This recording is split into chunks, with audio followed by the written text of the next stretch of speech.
حضرات، ہم اور آپ بہت پرفتن دور سے گزر رہے ہیں۔ حالات بڑے ہی خراب ہیں، فتنے اس قدر ہیں، انسان کی مصروفیت اس قدر بڑھ گئی ہے کہ لوگ دین سے دور ہوتے جا رہے ہیں۔ کسی پر فتنے کا اثر ہے تو کسی پر دنیا پرستی غالب آ چکی ہے۔ یاد رکھ لیجئے، یہ دنیا بہت مختصر ہے، بہت ہی مختصر ہے، کب چھین جائے کوئی نہیں جانتا، اللہ بہتر جانتا ہے۔ اچھوں کی چھین گئی، ہم اور آپ کیا ہیں؟ کیا بادشاہ، کیا عمرا، کیا فقراء، کیا پہلوان، سب اس دنیا کو چھوڑ کے چلے گئے۔ جب چھیننے والی ہے، چھینی جانے والی دنیا ہے، زندگی مختصر ہے، تو ہم کو چاہیے ہم اللہ کی نافرمانیوں سے بچیں، اللہ کی نافرمانیوں سے بچیں اور کثرت کے ساتھ نیک عمل کریں۔ یہی وہ چیز ہے جس کی بنیاد پر ہم آخرت میں کامیاب ہو سکتے ہیں، ورنہ یاد رکھ لیجئے یہ دنیا تو برباد ہے ہی ہے، یہ تو بربادی کی جگہ ہی ہے۔ آخرت بھی ہمارا کوئی چھین نہ جائے، کہیں وہاں پر ہم کو بربادی کا سامنا نہ کرنا پڑے، لہذا ہمیں چاہیے کہ ہم گناہوں سے کثرت سے بچیں۔ اللہ رب العالمین کا ارشاد ہے، ان تجتنبوا کبائر ما تنہون عنہ نکفر عنکم سیئاتکم وندخلکم مدخلا کریما۔ ایمان والو، اگر تم گناہ کبیرہ سے بچتے رہے، اللہ کی نافرمانیوں سے بچتے رہے جن سے تمہیں روکا گیا ہے، تو ہم تمہارے چھوٹے چھوٹے گناہ جو تمہاری زندگی میں ہو جاتے ہیں معاف کر دیں گے۔ آج گناہ کبیرہ کی کثرت ہے، گناہ کبیرہ کو کوئی گناہ کبیرہ نہیں سمجھ رہا ہے، لیکن صحابہ کرام اور اللہ کے پیارے نبی صلی اللہ علیہ وسلم اس کو ہلاک کر دینے والے عمل سمجھتے تھے، ہلاک کر دینے والی نافرمانی سمجھتے تھے۔ اللہ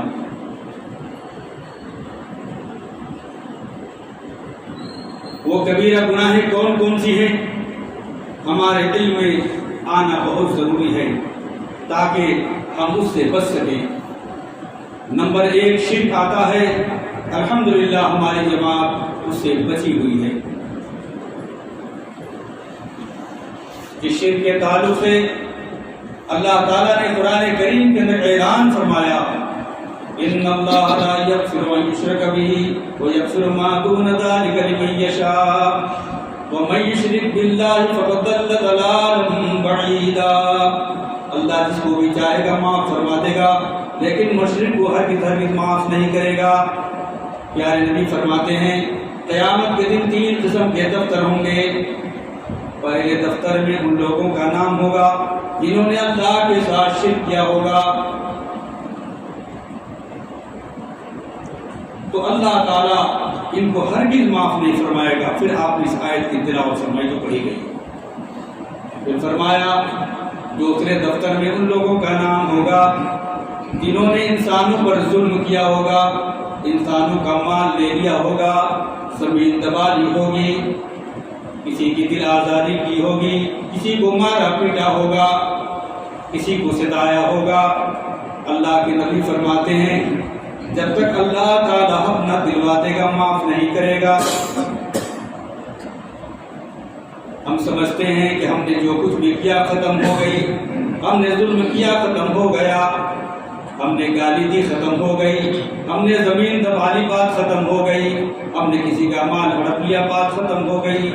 نہیں، اللہ رب العالمین کے پاس ان تمام چیزوں کی کتاب تیار ہو رہی ہے جو کل روز قیامت پیش ہونے والا ہے۔ اللہ کے نبی صلی اللہ علیہ وسلم نے ایک مرتبہ صحابہ سے فرمایا، جانتے ہو سب سے غریب کون ہے؟ صحابہ نے فرمایا، اے اللہ کے نبی ہم میں سب سے غریب وہ ہے، سب سے مفلس وہ ہے جس کے پاس دینار و درہم نہیں ہے۔ فرمایا یہ دنیا کی مثال ہے، یہ دنیا کی بات ہے۔ دیکھو سب سے غریب مفلس وہ ہوگا جو اللہ تعالیٰ کے پاس قیامت کے دن حاضر ہوگا اس حال میں کہ کسی تک کی زمین دبائی ہوگی، کسی کا مال چھینا ہوگا، کسی کو مارا پیٹا ہوگا، کسی پر ظلم کیا ہوگا، تو اللہ رب العالمین ظالم کی نیکیاں چھین کر مظلوم میں تقسیم کر دے گا۔ جب نیکیاں ختم ہو جائیں گی تو اللہ رب العالمین مظلوموں کا گناہ اس پر ڈال دے گا۔ فرمایا دیکھو سب سے مفلس یہی ہے کہ نیکیوں کے باوجود جہنم میں چلا جائے گا۔ فرمایا تیسرے دفتر میں ان لوگوں کا نام ہوگا جنہوں نے اللہ کے حقوق میں کمی کی ہوگی۔ اللہ چاہے گا تو اپنی رحمت سے معاف بھی کر سکتا ہے، سزا بھی دے سکتا ہے۔ تو بہرحال شرک میں بہت سختی ہے، ہمیں سختی کے ساتھ اس سے پرہیز کرنا چاہیے۔ اس کے بعد دوسرے نمبر کا جو گناہ ہے، جو گناہ کبیرہ، وہ زنا ہے۔ اللہ رب العالمین کا ارشاد ہے لا تقربوا الزنا انه كان فاحشة وساء سبيلا، زنا کے قریب نہ جاؤ، یہ بہت ہی بے حیائی کا کام اور برا راستہ ہے۔ اللہ کے نبی فرماتے ہیں کہ قیامت کے دن اللہ تعالیٰ زانی کی طرف، زانی مرد اور زانیہ عورت کی طرف رحم کی نگاہ سے نہیں دیتا، اللہ یہ کہ دنیا کے اندر توبہ کر لے، اللہ سے معافی مانگے۔ آج زنا کو کوئی برائی نہیں سمجھی جا رہی ہے، بے حیائی عام ہے، عورتیں مردوں کی طرف بے پردہ پھر رہی ہیں اور مردوں کی نگاہیں اوپر اٹھ رہی ہیں۔ دیواروں پر بے حیائی کی تصویریں، موبائل کے اندر بے حیائی کی تصویریں، یہ آپ کو ہلاکت کی طرف لے کے جا رہی ہیں۔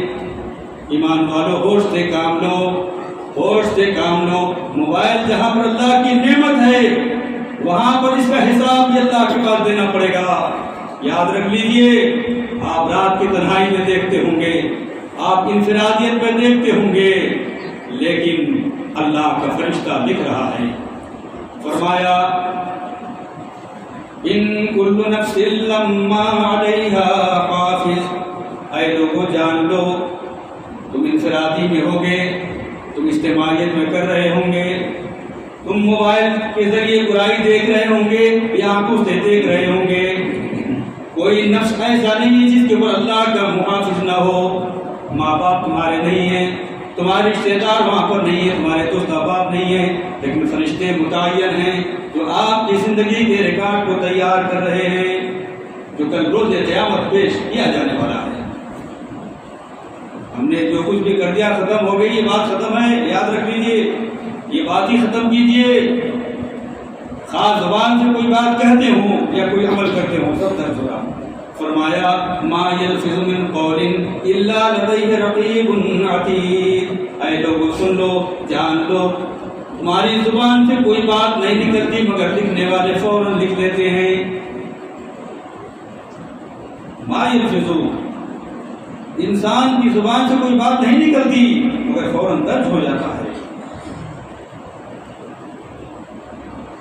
لڑکیاں بے حیائی کے کپڑے پہن رہے ہیں جس کی وجہ سے برائی عام ہو رہی ہے۔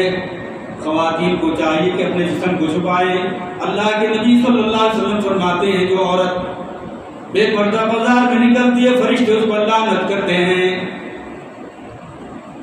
اور اللہ کے نبی نے فرمایا عورت کا جو حصہ غیر دیکھے گا، غیر آدمی دیکھے گا، وہ حصہ جہنم میں جلایا جائے گا۔ اگر خواتین ڈھیلا ڈھالا کپڑا پہنے، اگر پردے سے رہیں تو ممکن ہے کہ ہمارا سماج پاک ہو جائے، ہمارا معاشرہ پاک ہو جائے۔ ان کو چاہیے کہ وہ پردہ کریں، مردوں کو چاہیے کہ اگر ان کی نگاہ پڑ جائے تو نگاہ کو نیچی کر لیں۔ پردے کا دونوں کو حکم ہے، مرد کے لیے نہیں کہ بھائی کوئی خاتون جا رہی ہے تو بس نظریں گڑائے ہوئے، کیا حق ہے آپ کو دیکھنے کا؟ کسی اور کی امانت ہے، آپ نہیں دیکھ سکتے۔ پھر تیسرا جو گناہ کبیرہ ہے وہ چوری ہے، چاہے زمین کی چوری ہو، چاہے مال کی چوری ہو، یا جائیداد کی چوری ہو، یا دولت کی چوری ہو۔ چوری چوری ہے، ادنا چوری ہو، بڑا چوری ہو، یہ گناہ کبیرہ ہے، ہلاک کر دینے والا عمل ہے۔ جب اللہ کے نبی صلی اللہ علیہ وسلم منبر پر تشریف فرما ہوئے اور آپ نے اللہ کی قسم کھا کر کہا، اللہ کی قسم جس کے قبضے میں محمد کی جان ہے. جب 3 مرتبہ فرمایا صحابہ کرام ڈر گئے اور جھک گئے کہ اللہ آج کیا بات کہی جانے والی ہے, کہیں ہم سے کچھ ہو تو نہیں گیا, کوئی نافرمانی تو نہیں ہو گئی, کوئی عذاب تو نازل ہونے والا نہیں ہے. اس کے بعد اللہ کے نبی نے فرمایا لوگوں 7 ہلاک کر دینے والے گناہوں سے بچو, یہ تمہاری دنیا اور آخرت کو برباد کر دینے والی ہیں. تو ہمیں چاہیے کہ ہم چوری سے بچیں, نہ کسی کی زمین دبائیں, نہ کسی کی اور چیز دیں, بلکہ اللہ سے ڈریں, اللہ سے ڈریں. یہاں چوری کرنا کون کہے کہ لوگ غاصب ہو گئے ہیں, لوگوں کے مال اور زمین کو غصب کر لیتے ہیں. کیا فائدہ وہ چیز جو آپ کی آخرت کو برباد کر دے, کیا حاصل کر سکتے ہیں آپ اس سے؟ آپ اس سے بچیے. پھر جو ہے جادو, کسی مومن بھائی کو جادو کے ذریعے بیمار کر دینا یا اس کے کاروبار کو خراب کر دینا, یا اس طریقے سے اس کی اولاد کو بیمار کر دینا, میاں بیوی میں جدائی کر دینا, یہ بہت بڑا گناہ ہے, بہت بڑا گناہ ہے. یا جادو کرے یا کسی سے کرائے, بہت بڑا گناہ ہے, یہ گناہ کبیرہ ہے. اپنے مومن بھائی کو تکلیف دینا اچھی بات نہیں ہے. اللہ کے نبی صلی اللہ علیہ وسلم فرماتے ہیں مومن جو ہوتا ہے مومن کی تکلیف کو بانٹتا ہے, مومن کی تکلیف کو بانٹتا ہے, تکلیف دے کے خوش نہیں ہوتا. جب مومن کو تکلیف پہنچتی ہے تو یہ بے چین ہو جاتا ہے, میرا بھائی کیسے ٹھیک ہوگا, کیسے اس کی پریشانی دور ہوگی. فرمایا اللہ کے نبی نے ایک مومن دوسرا مومن جو ہے اس کی مثال جسم کے عضو کی طرح ہے. جس طرح جسم کے کسی عضو کو تکلیف پہنچتی ہے پورا جسم تکلیف محسوس کرتا ہے, جھنجھلا ہوتا ہے. تو مومنین ایسا ہی کرتے ہیں, اپنے بھائی کو تکلیف کو دیکھتے ہیں, اپنی تکلیف محسوس کرتے ہیں اور بانٹنے کی کوشش کرتے ہیں. آج ہمارے سماج میں تکلیفیں بڑھائی جا رہی ہیں, ہم یہ کام نہ کریں. اسی طریقے سے بہتان کا باندھنا, کسی مومن مرد یا مومنہ عورت کے اوپر ناحق الزام لگا دینا, اس کو ذلیل و رسوا کر دینا, سنی سنائی بات پر لوگوں میں پھیلا دینا, انہیں ایسی ہے انہیں ایسا ہے, بہت بڑا گناہ ہے, بہت بڑا گناہ ہے. بغیر گواہ کے ہمیں ایسا نہیں کرنا چاہیے, ایسا نہیں کرنا چاہیے, بہت بڑا گناہ ہے, بہت بڑا گناہ. اور اگر کوئی بات ہمیں معلوم بھی ہو جائے تو ہمیں اس عیب کو چھپا دینا چاہیے, اس لیے کہ اللہ ستار العیوب ہے. آپ دوسروں کے عیب کو چھپائیں گے, اللہ آپ کے عیب کو قیامت کے دن چھپائے گا. ہاں ظاہر ہو چکا ہے, گواہ بن چکے ہیں, وہاں تو کوئی بات ہی نہیں ہے, وہاں کیا کر سکتے, کچھ بھی نہیں کر. کسی کا ظاہر نہیں ہے, آپ اکیلے جانتے ہیں. اگر آپ پردہ ڈال دیں اللہ آپ پر پردہ ڈالے گا, اور اس کو بھی چاہیے کہ دھیرے دھیرے توبہ کرے, اللہ سے طائب ہو جائے. پھر اسی طریقے سے سود کا کھانا, سود چاہے آپ کھائیں یا کسی کے یہاں جا کے کھائیں, بینک کا کھائیں یا کسی انسان کا کھائیں یا اپنا کھائیں, سود ہوتا ہے. یہ آپ کی عبادات کو, آپ کی دعاؤں کو برباد کر دینے والی چیز ہے. اللہ کے نبی صلی اللہ علیہ وسلم فرماتے ہیں ایک شخص حالت سفر میں ہوتا ہے, اس کے جسم سے اور چہرے سے کپڑے سے سفر کے آثار نمایاں ہوتے ہیں, اور مسافر کی دعا کو اللہ رد نہیں کرتا. اب دعا قبول ہونی چاہیے, لیکن جب وہ دعا کرتا ہے اللہ اس کی دعا کو رد کر دیتا ہے, اس لیے کہ اس کا کپڑا حرام کا ہوتا ہے, اس کے اندر غذا حرام کا ہوتا ہے. آج پوری امت پریشان ہے, پریشانی کی حالت میں ہے, اضطراب اور بے چینی کی کیفیت ہے. دعائیں آج سنی نہیں جا رہی ہیں. وجہ یہی ہے کہ ہم بے حیا بھی ہو گئے, بے ایمان بھی ہو گئے, حرام خور بھی ہو گئے. کیسے دعا کریں؟ آپ تمام شرائط کو کریے, دعا برابر قبول ہوگی. اللہ اپنے بندے کا برابر سننے والا ہے. اللہ نے جب انبیاء کی سنی, صحابہ کی سنی, نیک لوگوں کی سنی, آپ کی کیوں نہیں سنے گا؟ ویسا بنائیے تو صحیح اپنے آپ کو. پرہیزگاری کی زندگی گزارو بھائیو، پرہیزگاری کی زندگی گزارو۔ تو اللہ تعالیٰ نے فرمایا کہ ایمان والو، اگر تم گناہ کبیرہ سے بچتے رہے، جو بڑے بڑے گناہ ہیں جسے تمہیں روکا گیا ہے، تو اس کا فائدہ کیا ہوگا؟ تمہاری زندگی میں جو چھوٹے چھوٹے گناہ ہو جاتے ہیں، نفس اور شیطان جو تم سے گناہ کرا دیتا ہے، اللہ اس کو معاف کر دے گا، درگزر کر دے گا۔ یہ گناہ نیک اعمال کے ذریعے معاف ہوتے ہیں، حسنات کے ذریعے معاف ہوتے ہیں، نیکیوں کے ذریعے معاف ہوتے ہیں۔ اللہ تعالیٰ جب خوش ہوتا ہے تو اللہ اس کے چھوٹے گناہوں کو معاف کر دیتا ہے، جیسا کہ اللہ تعالیٰ کا ارشاد ہے، اقم الصلاة طرفی النہار وزلفا من اللیل ان الحسنات یذہبن السیئات ذلک ذکرہا للذاکرین۔ نماز قائم کرو دن کے دونوں طرف اور رات کے کچھ حصے میں، بے شک نیکیاں گناہوں کو دور کر دیتی ہیں، یہ نصیحت حاصل کرنے والوں کے لیے۔ اللہ فرماتا ہے جب نیکیاں تم حاصل کرو گے تو اللہ تعالیٰ نیکیوں کے ذریعے تمہارے سیئات کو معاف فرما دے گا، برائیوں کو گناہوں کو اللہ معاف کر دے گا، اللہ گناہوں کو مٹا دے گا۔ اللہ کے نبی صلی اللہ علیہ وسلم نے ایک مرتبہ موسم خزاں کا مہینہ تھا جسے پتے جھڑتے ہیں، مثال دیا، فرمایا کیا میں تم کو نماز کی مثال دوں؟ صحابہ نے کہا کہ ضرور دیجیے۔ آپ نے درخت کی شاخ کو پکڑا، زور سے لایا، پتے جھڑ گئے۔ فرمایا جس طریقے سے اس درخت کے پتے جھڑ گئے، ایمان والے جب نماز پڑھتے ہیں تو گناہ سے جھڑ جاتے ہیں۔ ایک اور مثال دیا پیارے نبی نے، کسی کے گھر کے سامنے صاف پانی کا نہر ہو اور 5 مرتبہ اس سے گزر ہو، کوئی اور راستہ نہ ہو، وہ نالا جو ہو وہی راستہ ہو، اس سے گزرتا ہو، تو کیا اس کے اوپر میل باقی رہے گا؟ صحابہ نے کہا نہیں۔ فرمایا جب مومن بندہ 5 وقت کی نماز پڑھتا ہے تو جس طرح اس نالی سے گزرنے سے اس کے میل پاک ہو جاتے ہیں، اس کے گناہ پاک ہو جاتے ہیں، اس کے گناہ مٹ جاتے ہیں۔ لیکن افسوس کی بات یہ ہے آج ہم نیکیوں سے دور ہو گئے، گناہیں بڑھ گئی، نیکیوں کی فکر نہ رہی۔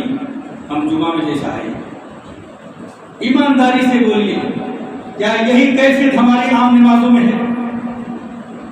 آج ہمارے بچے بھی نظر آ رہے ہیں، ہمارے نوجوان بھی نظر آ رہے ہیں، ہمارے جوان بھی نظر آ رہے ہیں، ہمارے بوڑھے بھی نظر آ رہے ہیں۔ تو کیا یہ جمعی فرض آپ کے اوپر؟ 5 وقت کی نمازیں آپ پر فرض نہیں ہیں؟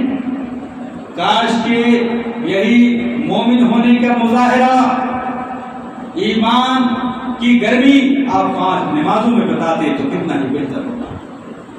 اور اس کی وجہ جانتے ہیں کیا ہے؟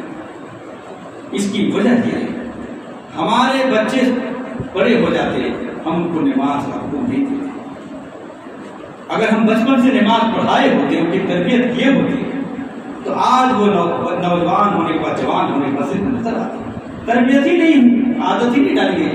آپ ایمانداری سے سوچئے، 5 وقتہ نماز میں آپ کے کتنے بچے ہیں؟ ہر گھر میں 5-10 بچے رہتے ہیں۔ ارے آئیں تو جگہ نہیں ملے گی۔ اسکول جاتے ہیں تو اسکول میں بڑی بڑی بلڈنگیں بنانی پڑتی ہیں، مدرسے میں آتے بڑی بڑی بلڈنگیں بنانی پڑتی ہیں۔ جب یہ بچے مسجد میں آئیں گے تو 4 گنی بنانی پڑتی ہے۔ اللہ کے نبی نے فرمایا بچہ 7 سال کا ہو جائے نماز کی عادت ڈالو، 10 سال کا ہو جائے تو تبلیغ کرو، تبلیغ کر کے نماز پڑھاؤ۔ اور وقت کے پیغمبر صلی اللہ علیہ وسلم کو اللہ حکم دیتا ہے وَأْمُرْ أَهْلَكَ بِالصَّلَاةِ وَاصْطَبِرْ عَلَيْهَا۔ اے اللہ کے نبی صلی اللہ علیہ وسلم، آپ اپنے اہل و عیال کو نماز کا حکم کیجیے، خود بھی اس پر قائم رہیے، آپ بھی اس پر قائم رہیے۔ ہم نماز پڑھ رہے ہیں، بال بچوں کو جو ہے گلی میں چھوڑ دیے، بازار میں چھوڑ دیے، کھیل میں چھوڑ دیے، یقیناً ان تمام کے متعلق آپ سے پوچھا جانے والا ہے۔ اللہ تعالیٰ نے فرمایا یا ایھا الذین آمنوا قوا انفسکم وأہلیکم نارا وقودها الناس والحجارة علیہا ملائکۃ غلاظ شداد لا یعصون اللہ ما امرهم ویفعلون ما یؤمرون۔ اے ایمان والو، اپنے آپ کو، اپنے اہل و عیال کو جہنم کی آگ سے بچاؤ جس کے ایندھن انسان اور پتھر ہوں گے۔ دنیا میں بچے کو تھوڑا سا چنگاری پڑ جاتی ہے، اس کے جسم پر بے چین ہو جاتے ہیں، اگر وہ بیمار پڑ جاتا ہے تو بے چین ہو جاتے ہیں، اگر وہ کسی تکلیف میں مبتلا ہو گیا ہماری نیند حرام ہو جاتی ہے۔ جب وہ قیامت کے دن جہنم میں چلے گا، ہماری بیوی جہنم میں جائے گی، ہمارے بچے جہنم میں جائیں گے، وہ کیسے برداشت ہوگا؟ آپ کو چاہیے ان کی فکر کریں، ان کی فکر کریں۔ اللہ کے نبی نے فرمایا ہر انسان مسئول ہے، اسے پوچھا جائے گا الا کلکم راع وکلکم مسئول عن رعیتہ، یاد رکھو تم میں سے ہر آدمی چرواہا ہے، اس کی چرواہی کے متعلق پوچھا جانے والا ہے۔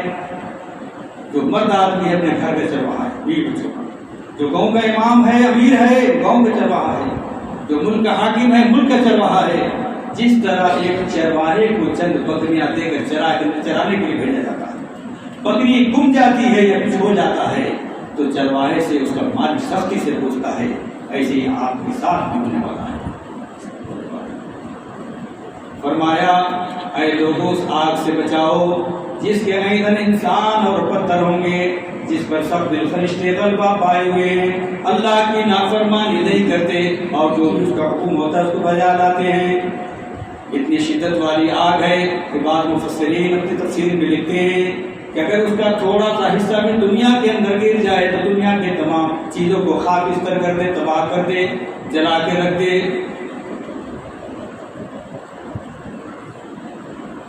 تو ہمیں چاہیے کہ ہم اپنے اولاد بھی خیال کریں۔ آپ نیکیاں کر رہے ہیں، آپ کے گناہ مٹ رہے ہیں۔ آپ کی بیویاں ان سے بھی تو گناہ ہوتی ہیں، تو بھی نماز پڑھاؤ تاکہ ان کے چھوٹے چھوٹے گناہ مٹ جائیں۔ بچوں کو بھی نماز پڑھوائیے تاکہ ان کے گناہ بھی مٹ جائیں اور آخرت کی منزلیں آسان ہو جائیں۔ پھر اللہ کے نبی صلی اللہ علیہ وسلم نے 5 وقت نمازوں کے علاوہ جمعہ کے تعلق سے فرمایا، کتاب الجمعہ صحیح بخاری کی حدیث ہے۔ اللہ کے نبی صلی اللہ علیہ وسلم فرماتے ہیں جو شخص جمعہ کے دن غسل کرتا ہے اور پاک صاف کپڑے پہن کر، جو بھی اللہ اس کو میسر کیا کپڑا جو بہتر ہے وہ پہن کے آتا ہے، خوشبو میسر ہے خوشبو بھی لگا لیتا ہے، تیل میسر ہے تیل لگا لیا، کنگھی کر لیا، اور ڈھنگ کے اللہ کے گھر میں آتا ہے۔ 2 آدمیوں میں تفریق نہیں کرتا کہ بھائی میں بڑا آدمی ہوں، بھائی ممبر ہوں، صدر ہوں یا مالدار ہوں یا کوئی منسٹر ہوں، ہم سامنے بیٹھیں گے چیڑتے پاڑتے آپ اندر آ رہے ہیں، منع ہے۔ 2 آدمی تفریق نہیں کرتا، جہاں جگہ ملے بیٹھ جاتا ہے۔ پھر خطیب کے خطبے سے پہلے اللہ نے جتنی مقدر میں لکھا نوافل پڑھتا ہے تو اللہ کے نبی فرماتے ہیں اللہ 1 ہفتہ گناہ صغیرہ کو معاف کر دیتا ہے، 1 ہفتہ کے گناہ صغیرہ کو معاف کر دیتا ہے۔ پھر رمضان کے روزے کے تعلق سے بھی کہا گیا من صام رمضان ایمانا واحتسابا غفر له ما تقدم من ذنبه، جو رمضان کے مہینے کا روزہ ایمان کا احتساب کے ساتھ رکھتا ہے، جیسا کہ رکھنے کا حق ہے، یعنی گالی سے بچتے ہوئے، لڑائی جھگڑے سے بچتے ہوئے اور جو ہے ظلم و زیادتی سے بچتے ہوئے، تو اللہ سال بھر کے گناہ صغیرہ کو معاف کر دیتا ہے۔ پھر یہ زکات یہ بھی گناہوں کو مٹاتی ہے، یہ صدقہ یہ بھی گناہوں کو ختم کرتی ہے، گناہوں کو ختم کرتی ہے۔ جیسا کہ اللہ رب العالمین کا ارشاد ہے وَأَقْرِضُوا اللَّهَ قَرْضًا حَسَنًا يُضَاعِفْهُ لَكُمْ وَيَغْفِرْ لَكُمْ وَاللَّهُ شَكُورٌ حَلِيمٌ۔ اگر تم اللہ کو قرض دو گے، قرض حسنہ دو گے تو اللہ تمہارے مال میں اضافہ کر دے گا اور تمہارے گناہوں کو معاف فرما دے گا۔ اللہ قرض کا ہوتا ہے، پتہ کیا کمی ہے اس کے پاس، وہ تو غنی ہے، وہ دیتا ہے۔ وہ قرضہ اپنے بندے کے لیے مانگتا ہے کہ تم میرے کمزور بندوں کا خیال کرو، ذلیل والوں کا خیال کرو، یتیموں کا خیال کرو، بیواؤں کا خیال کرو، معذوروں کا خیال کرو، تو اللہ تعالیٰ اس کو ضائع نہیں کرے گا، تمہارے مال میں برکت دے گا، تمہارے گناہوں کو بخش دے گا۔ دیکھا آپ نے صدقات سے جڑا ہے، صدقات سے۔ اب اللہ تعالیٰ نے نہ یہ کہ گناہ کبیرہ سے بچنے والوں کو ان کے چھوٹے گناہوں کو معاف کرنے کا وعدہ کیا حسنات کے ذریعے، بلکہ اللہ تعالیٰ نے جنت میں داخل کرنے کا وعدہ فرمایا، جنت میں داخل کرنے کا وعدہ فرمایا وَنُدْخِلْكُمْ مُدْخَلًا كَرِيمًا، ہم تم کو عزت کے مقام میں داخل کر دیں گے، عزت کے مقام میں داخل کریں گے۔ حضرات انسان کتنا بھی عزت والا ہو دنیا کا، کتنی بھی دولت ہو، کتنی بھی دولت ہو، کبھی کبھی بے عزتی ہو جاتی ہے، کبھی ذلت کا سامنا اس کو رہتا ہے زندگی میں، لیکن جنت کا ایسا نہیں، کبھی بے عزتی نہیں، عزت ہی عزت، مقام ہی۔ سب سے پہلے تو آپ کا اکرام سلام سلام سے کیا جائے گا، سلام سلام سلام سلام کی گول ہوگی جنت کے اندر، سلامتی سلامتی۔ اس کے بعد اللہ رب العالمین ہما قسم کی نعمتوں سے آپ کی مہمان نوازی کرے گا، آپ کی میزبانی فرمائے گا۔ جب جنتیں آپ کو عطا کر دی جائیں گی آپ کے اعمال کے مطابق، تو اللہ رب العالمین اپنے نعمتوں سے آپ کی مہمان نوازی کی شروعات کرے گا۔ مچھلی کی کلیجی کھلائی جائے گی، وہ کتنا لذیذ ہوگا دنیا میں ہم اندازہ نہیں کر سکتے۔ ہما قسم کے پھل فروٹ کھلائے جائیں گے، اور اللہ تعالیٰ نے جنت کے اندر ہما قسم کی نہروں کو جاری کیا، اس سے آپ کو سیراب کیا جائے گا، جیسا کہ سورہ محمد کے اندر اللہ تعالیٰ کا ارشاد ہے، مثل الجنۃ التي وعد المتقون فيها انہار من ماء غیر آسن وانہار من لبن لم يتغیر طعمه وانہار من خمر لذۃ للشاربین وانہار من عسل مصفى ولهم فيها ازواج مطهرة وهم فيها خالدون۔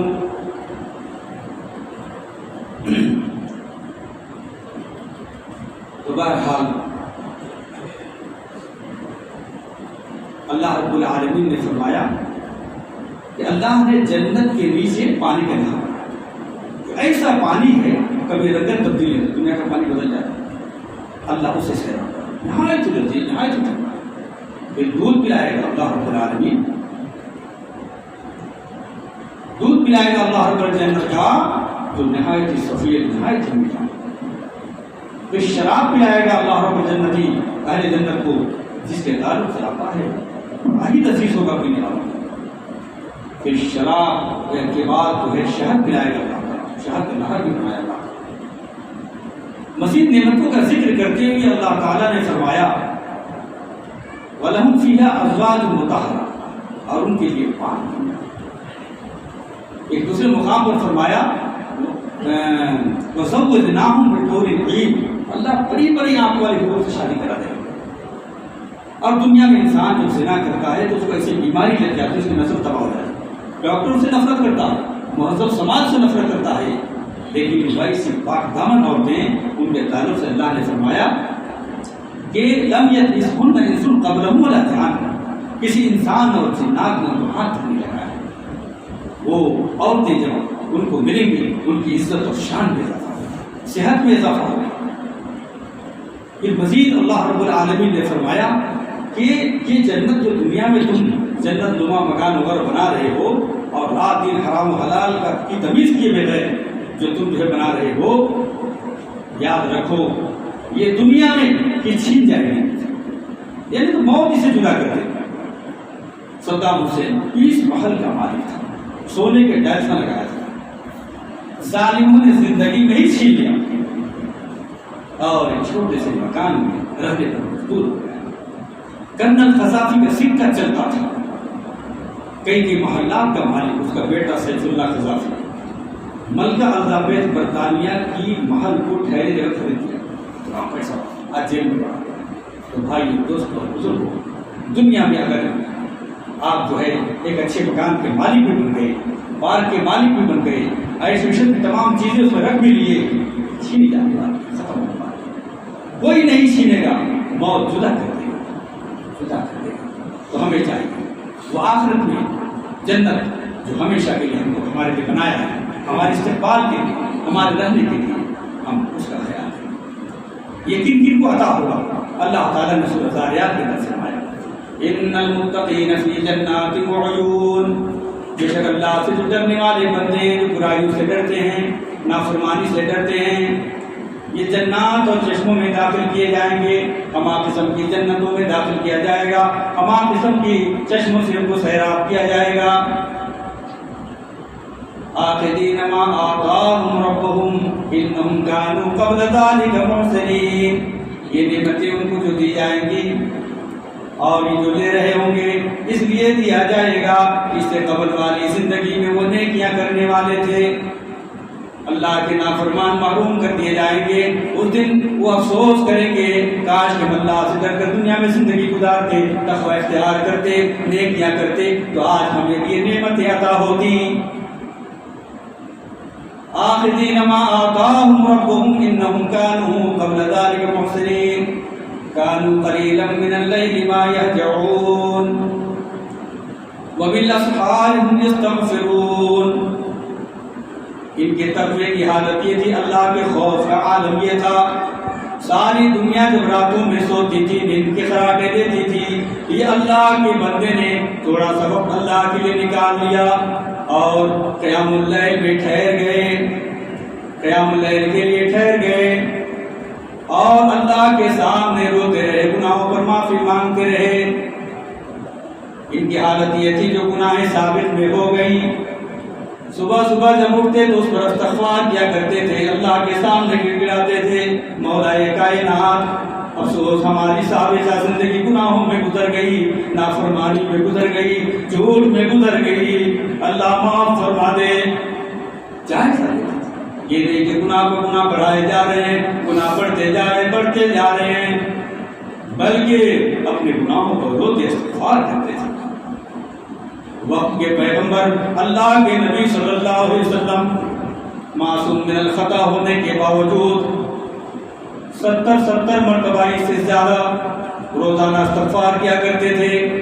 ماں عائشہ رضی اللہ تعالیٰ عنہ نے پوچھا، اے اللہ کے نبی آپ تو بخشائے ہیں، اس قدر کیوں روتے ہیں، کیوں مغفرت طلب کرتے ہیں، آپ کے کیا گناہ ہیں؟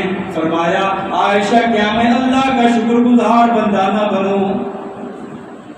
بندے آج اس کی پہچان ہے، گناہ وہ تو بھی روتا ہے، میں تو بھی روتا ہے۔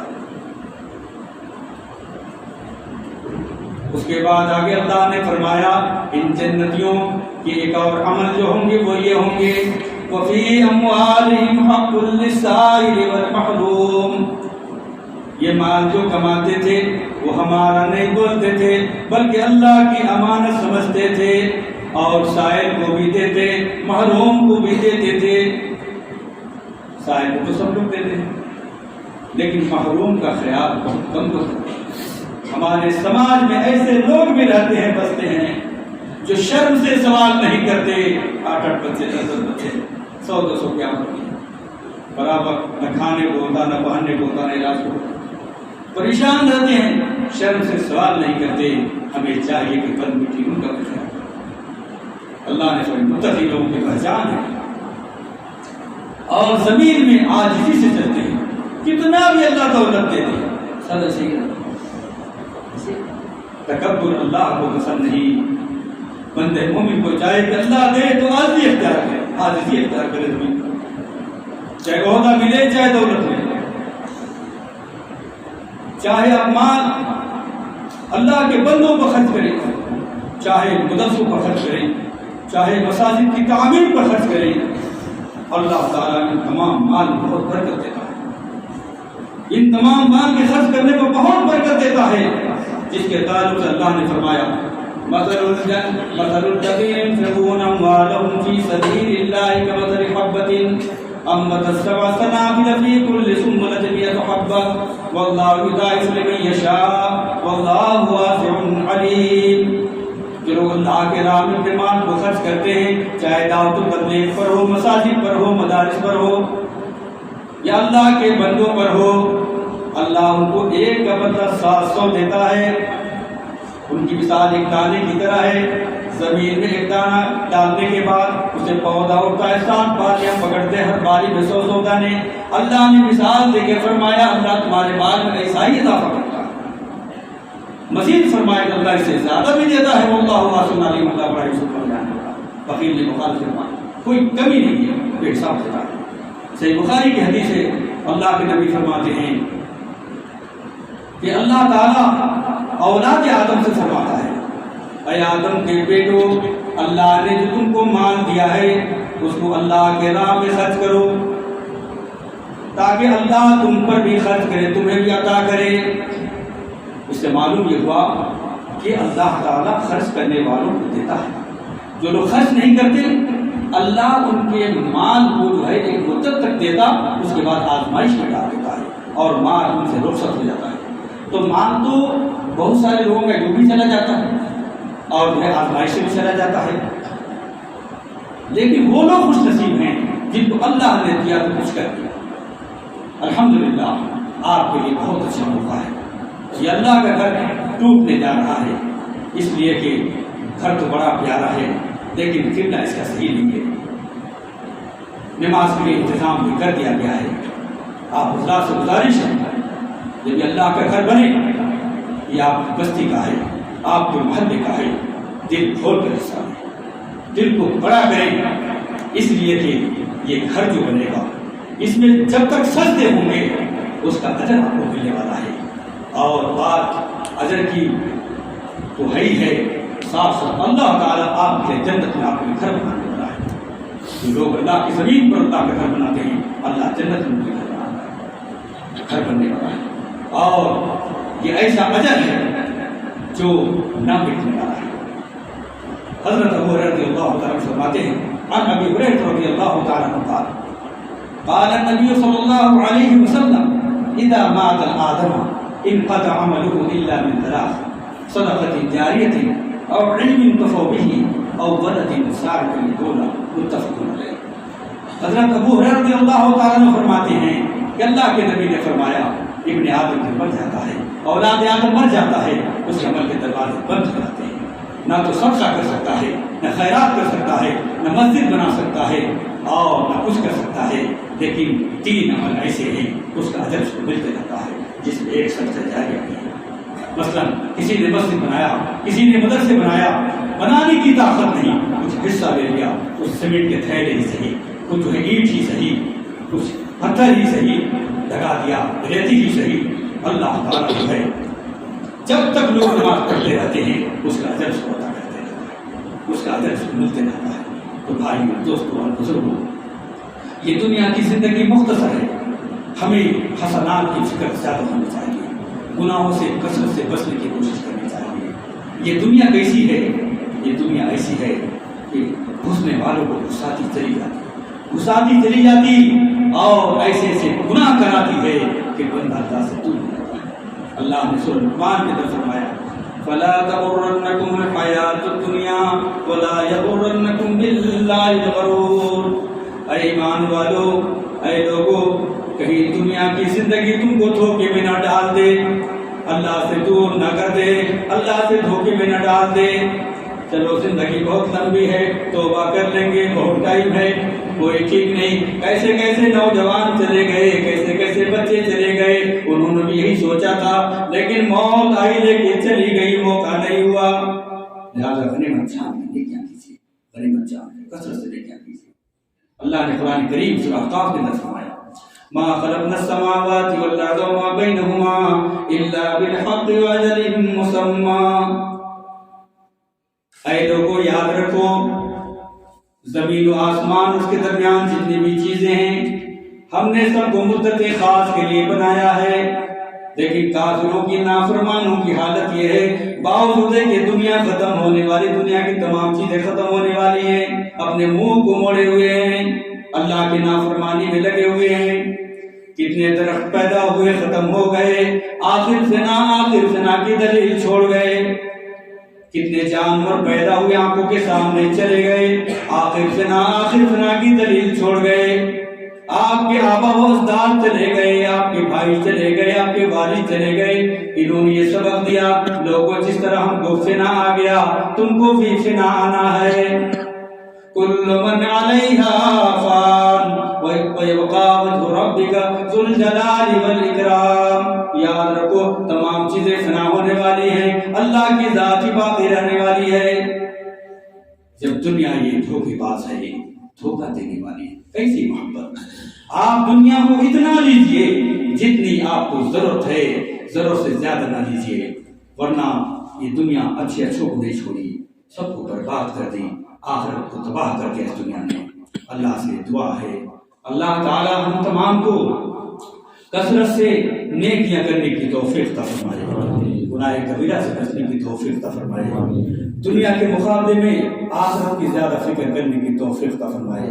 اللہ سے دعا ہے اللہ تعالی ہم تمام کو پیارے نبی کی سنت پر چلنے والا بنائے، صحابہ کے راستے پر چلنے والا بنائے، گناہوں پر توبہ کرنے والا بنائے، اللہ کے سامنے عاجزی انکساری سے چلنے والا بنائے۔ اللہ سے دعا ہے آخرت کی زندگی جو لمبی زندگی ہے وہاں کامیابی عطا فرمائے، اس رات کا راستہ آسان فرمائے، حساب و کتاب آسان فرمائے، جنت جو دائمی سکون کی جگہ ہے اللہ ہم سب کو عطا فرمائے، عذاب نار سے ہم سب کی حفاظت فرمائے۔ اللہ سے دعا ہے اللہ جہاں کے ہمارے مومنین ایمان والے بھائی پریشان ہیں اللہ ان کی پریشانی کو دور فرما دے، اللہ جو لوگ بیمار ہیں ان کو شفا کلی عطا فرما، اے اللہ جو لوگ پریشان کی پریشانی کو دور فرما، اے اللہ مقامات مقدسہ کی حفاظت فرما، ہماری بہن بیٹیوں کی عزت و آبرو کی حفاظت فرما، ہمارے جان و مال کی حفاظت فرما، مولا تجھ سے نہیں تو کس سے بولیں گے، اللہ تو یہ ہمارا خالق و مالک ہے، تو یہ ہمارا محافظ ہے، اے اللہ ہم سب کی حفاظت فرما۔ بارک اللہ لنا ولکم فی القرآن العظیم ونفعنا بآیاتہ۔